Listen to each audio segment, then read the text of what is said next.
Okay, what we are going to do today is after you guys have read your informational text, whatever those may be, you need to fill out a graphic organizer for your 5 paragraph essay. This basically goes through and literally each one of these boxes correlates with a sentence or sentences that you are supposed to put into an essay. So by the time you are all said and done, you should have all of it finished, or the whole essay finished. So the first thing that you guys need to do, and again, before I start this or start going into this, you need, or if you need to, pause the video at any time or speed it up, whatever you need to do. You just need to make sure you get all of these boxes. So this is very self-paced. So when I start going through things and I say this is what you need to do, I'm gonna go boom, boom, boom through things. But then if you need to pause it because we are on a section that you're like, oh, I need a minute to be able to write this, or I need a couple minutes to be able to write this, then you go ahead and pause it. The first thing you are going to need to do is up at the top. That's a header that you will use for MLA format. So you're just going to take out your name, teacher's name, subject name, and the date, and you're going to replace it with all of your information. So, for example, for me, here's a good example. I could use just a random student. So let's talk about, let's see who, Albert Smith. Okay, sounds like a good name. Teacher's name could be Miss Rains, because that's your teacher, or whoever it might be. Subject name, it's just going to be the subject. So like, for example, for my class, it's ELA. I also like when you guys put the hour, so make sure you put the hour, whether that be like first hour or second hour, put it up there. The next thing you're going to do, and again, you're erasing all of these and replacing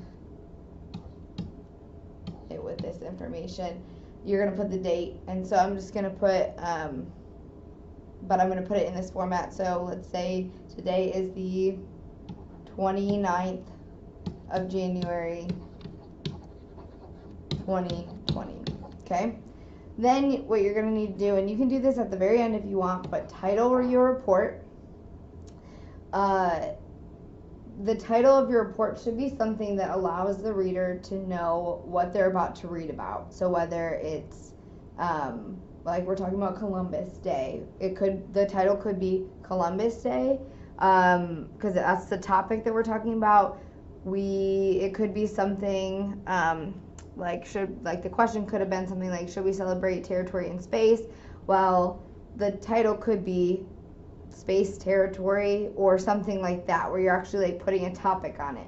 Okay, you can do this at the end if you want to be kind of creative, or if you're like, okay, I need to think through my thoughts before I put a specific topic or a specific title on it, then that is fine too. Moving on from there though, and again, you can pause this at any time so you can go at your own pace. The next thing that we're going to look at, or that we should look at, is hook.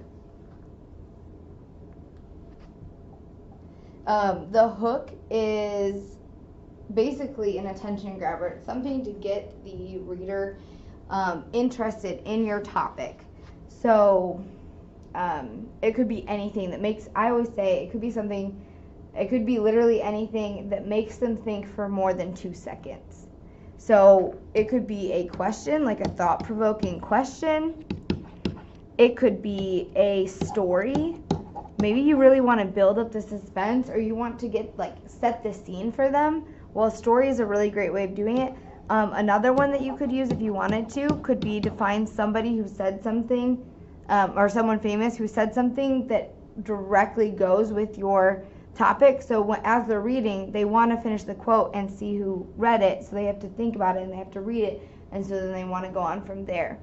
So that's going to be the hook.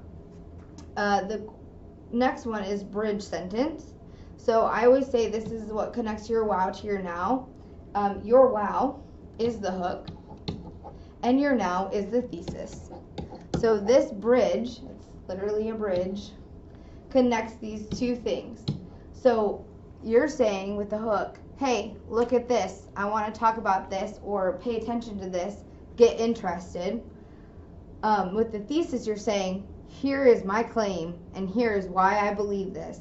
So with the bridge, you're trying to transition the reader's thoughts onto what they're about to read about. So you're going to find a sweet middle point of that, and you're going to write one sentence that's going to connect it. Okay? And again, you can pause this at any time that you need. The next thing that you're going to do is going to be the introduction thesis. And so you'll see that it literally says right here, topic plus claim, because reason 1, 2, and 3. So you're going to go through and you're going to do your claim, which is your argument. So it's what you're arguing. It's your opinion without you saying, this is my opinion. Because the one thing that we do not want to do is use first person. That is not a thing. And what I mean by first person is you should not use you or I or any of those. We, so no, I believe, we are about to read this, or about to read this, to read, none of that, okay? So for the topic sentence, you're putting your argument in there. For example, we could be doing it over Columbus Day. Should we celebrate Columbus Day or not? Argument, without me saying, I think we should celebrate Columbus Day, we would not do that, would be, Columbus Day should be celebrated. Or Columbus Day should not be celebrated. The reason why I put at the beginning of this topic